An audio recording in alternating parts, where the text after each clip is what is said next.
sem mais delongas, deixa eu trazer logo o nosso Rodrigo Oliveira para a roda, para a nossa conversa diária. Ele que é o homem que mais entende dos mercados. E saiu agora há pouco, né, o Rodrigo Oliveira, o resultado do payroll, né, lá nos States. Ontem você começou a falar desse assunto aqui no meio-dia em Brasília, a expectativa do mercado, né, sobre esses números. Finalmente saiu agora há pouquinho, há aproximadamente 30 minutos, não, acho que aproximadamente 1 hora, né, Rodrigo? E aí você já traz quentinho todos esses detalhes dos mercados lá nos States. Seja bem-vindo, querido. Muito obrigado, Wilson. Boa tarde para você, boa tarde aí para o pessoal do chat também. O desanimado, né? Esse boa tarde foi desanimado. Estou ouvindo a Xuxa falando assim. Boa tarde de novo, né? Mas vamos lá, saiu o payroll, umas 10h30, né? O horário do payroll mesmo.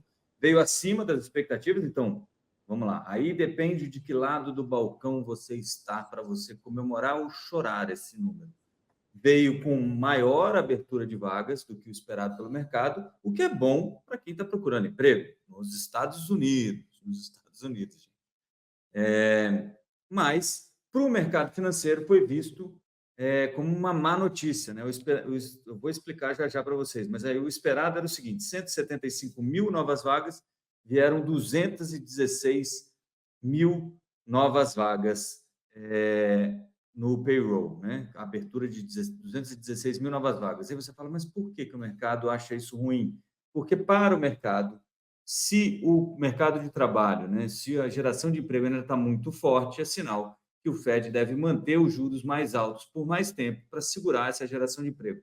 E aí os juros abriram, né, subiram, os juros futuros subiram, as bolsas caíram, e logo em seguida isso mudou. Por quê? Porque veio uma revisão do número anterior, de novembro, que diminuiu o número de vagas abertas em novembro de 199 para 173. E uma revisão ali dos 2 últimos meses, dizendo que tinha 70 mil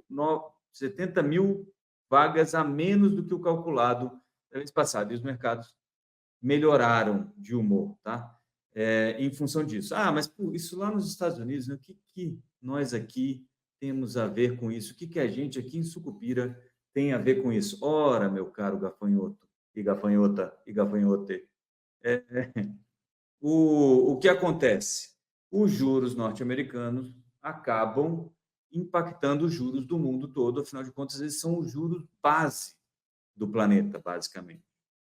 Então, quando lá ele segura mais o juro, fica mais difícil da gente de baixar o juro aqui também. Enquanto ele não começar a baixar lá, a gente também não consegue baixar aqui. E aí, aquele final do ciclo de cortes de juros da Selic aqui passou de 9,25 para 9,35, já andando ali para casa dos 9,50. Aí você vai dizer, mas eu estou olhando agora para o terminal, né, para o meu terminal de home broker, etc. e tal, e as coisas estão bem boas. A Bolsa Brasileira, por exemplo, está subindo 0,85% neste momento. E aí é que eu falo para vocês que é a beleza do mercado financeiro. Né? 10h30 saiu o payroll e aconteceu isso que eu falei para vocês. Agora, em pouco, saiu dados de venda e pedido de... Deixa eu achar aqui para não falar besteira.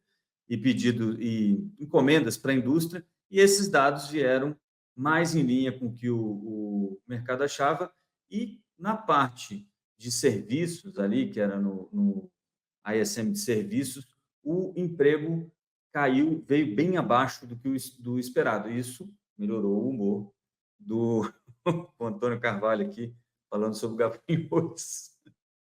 Foi só uma brincadeira, hein? Não pode, Freitas, eu acho que isso é inapropriado. E aí o número veio bem pior do que o esperado, Rodrigo Oliveira. o mercado reagisse positivamente. Olha a intimidade, né, Rodrigo Oliveira? Como falei ontem, deu um ticket do leite, Sarney, mas não deu intimidade. Deixa eu só aproveitar rapidinho, já que você já fez um parênteses, Rodrigo, porque senão vai acabar esquecendo aqui. Só para responder rapidinho aqui, eu acho que, deixa eu ver, é a Thaís, tá? Ô, Thaís, não tem nenhuma novidade sobre aquele impasse de Furnas e Eletrobras, tá? Então, só um parênteses, só para você ficar bem informado. Ainda parado, Rodrigo, Ainda parado, prossiga. A gente falou sobre isso ontem. Exato. Bom, então é isso. E aí o mercado deu uma melhorada, a bolsa subindo hoje, pelo menos dando um alívio nessa semana, que foi uma semana que, pelo menos por enquanto, é uma semana bem ruim para quem está na bolsa. E aí o pessoal vai lembrar, poxa, mas eu assisti aquela perspectiva 2024 e nesse começo de semana eu ainda falei, aumenta a sua exposição à Bolsa de Valores, né? E aí o que acontece? É sempre assim. Ano passado eu falei para não comprar Idux. Idux subiu acho que 150% no ano, viu, Wilson? Tá. Aí é que eu falo para você, né? A gente, é opinião, gente. Opinião, às vezes, tá certo. E, aliás, isso nem é opinião, é uma previsão e conforto, se você fica mais confortável ou não numa empresa ou outra. Mas você pegar o Ibovespa aqui, desde o começo do ano, queda de 1,36, mas não entre em desespero, queridos. As coisas devem melhorar daqui para frente. Saiu também resultado fiscal aí, o déficit primário continua piorando, o que surpreende 0 pessoas, né? 1,22 de déficit primário, sem contar o precatório, e deve fechar ainda o ano perto de 1,50. Mas vocês vão lembrar que o nosso querido e o meu mais amado, mais querido, mais gostado ministro da Fazenda de todos os tempos, que inclusive o primo dele trabalha aqui com a gente, o Freitas já vai colocar ele para falar aí, o primo do nosso querido ministro Fernando Andrade. Olha aí.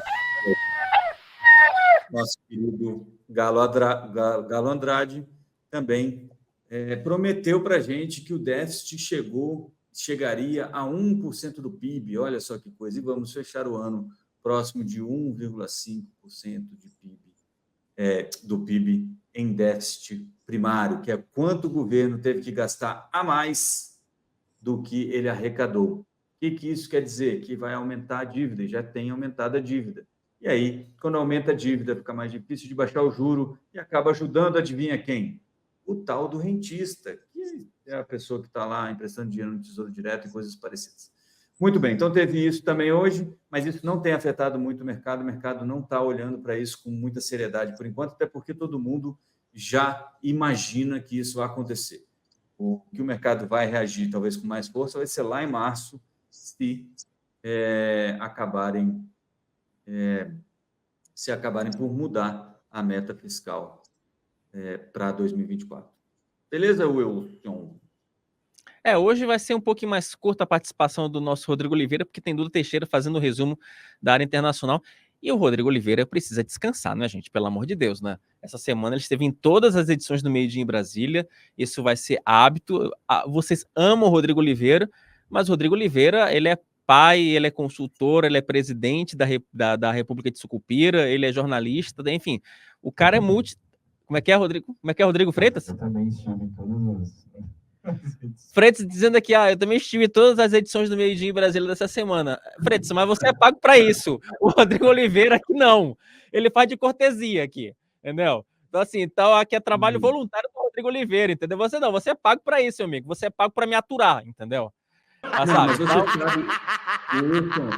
Wilson, como diria o grande filósofo mexicano contemporâneo Chaves, Chaves não, Chapolin, o Wilson se aproveita da minha nobreza, né? Ele sabe que eu gosto muito de fazer esse programa, gosto muito de conversar com ele, gosto muito de conversar com vocês aí do chat, e eu sinto falta desse contato, então eu sou meio viciado nesse negócio, é por isso que eu estou sempre aqui, não é um esforço para mim, é prazer.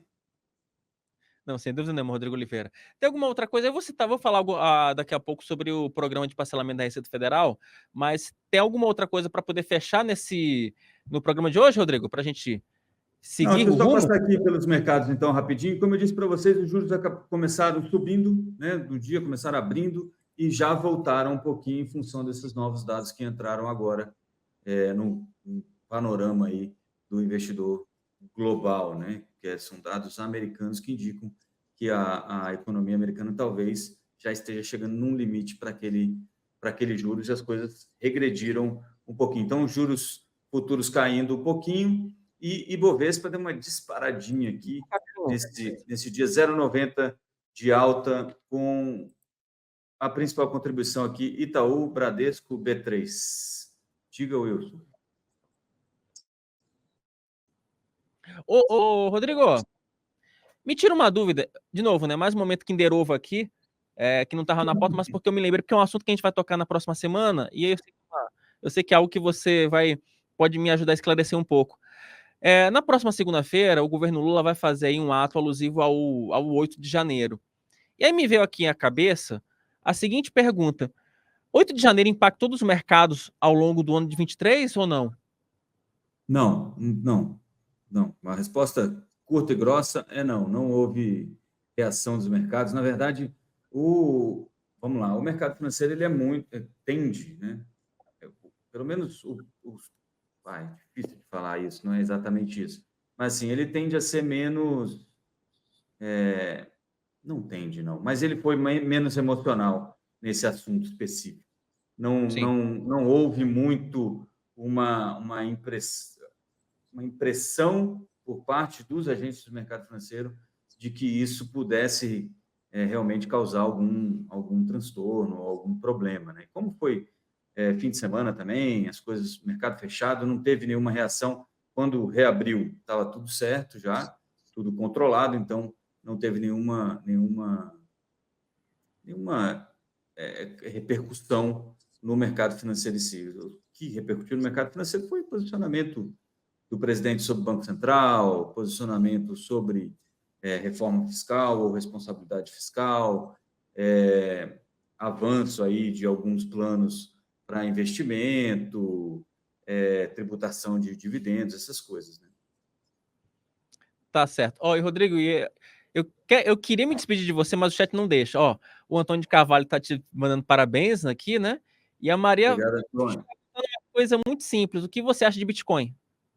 Já falei disso lá no Morning Call, quando a gente estava no ar com o Morning Call. Eu não sou, assim, vamos lá, são duas coisas. Eu não entendo muito, né? E tenho uma dificuldade de achar que isso é um veículo de investimento bom. Isso não me impede, porém, de estar investido em Bitcoin. Só para vocês entenderem como a gente é mais idiosincrático do que a gente imagina, né? Então, embora eu não acredite muito, nem advogue muito em favor do Bitcoin, não acho que ele é uma tecnologia que vai substituir a moeda, porque, e aí é uma discussão que vai um pouco mais longe do que a gente tem tempo aqui, mas, apesar disso tudo, eu acho que talvez valha a pena você colocar ali entre 1% e 3% de todo o seu patrimônio, né, de investimento nisso, como uma aposta mesmo, tá? Por que 1% a 3%? Porque é pequeno. Se você perder 100% de 1%, você perdeu, ó, Dilma, 100% desses 1% do seu patrimônio, você perdeu apenas 1%, tá bom? Tá certo. Gente, olha só, só para fechar aqui. Gente, o Kaique tá te perguntando, Rodrigo, e a gente que tem pouca grana para investir, o que você recomenda, Rodrigo? Tesouro direto. Tesouro direto sempre. Você empresta dinheiro para o governo te paga. É o menor risco do mercado. As taxas de juros ainda estão altas, mas aguentar é a reclamação que você vai ouvir aí de algumas pessoas falando que você está aí mamando no rentismo, né? Tirando renda aí do governo brasileiro, aquelas coisas. Mas isso não tem nada a ver. Você está ajudando o governo a se financiar. Tá? É basicamente isso. Beleza? Tá certo. Rodrigo Oliveira, obrigado pela atenção mais uma vez. Ô Rodrigo, eu não vou te perguntar isso aqui no ar, mas acho que pode ser uma coisa legal. O que você acha da gente fazer um bloco Rodrigo Responde? A gente pega aqui as dúvidas do chat ao longo da semana e. Uai, eu, O que eu, você eu acha? topo, eu topo. É aquilo, né? Como eu falava lá no Morning Call, nem para tudo eu terei resposta, mas aquilo que eu não souber, eu juro que eu vou tentar descobrir um dia, 2, 3, 4, 5, quem sabe. Às vezes tinha pessoal lá que me cobrava os negócios que eu tinha esquecido, mas eu vou tentar lembrar. Tá aí, ô Fred, já vamos tentar aí pensar em uma vinhetinha tipo do Rodrigo Oliveira com um chapeuzinho de mago, ou ele na lozinha, alguma coisa assim, bem bacana. Rodrigo, como é que é, Freitas? Que isso, o cara tá falando uma coisa que você entendeu outra, rapaz, que isso. Mas é isso. Rodrigo Oliveira, obrigado pela atenção mais uma vez. Fique com Deus, sextou, meu amigo. Aproveite o final de semana e até semana que vem. Até semana que vem. Bons negócios para todos. Boa sexta-feira, bom fim de semana e avante, Tucupira.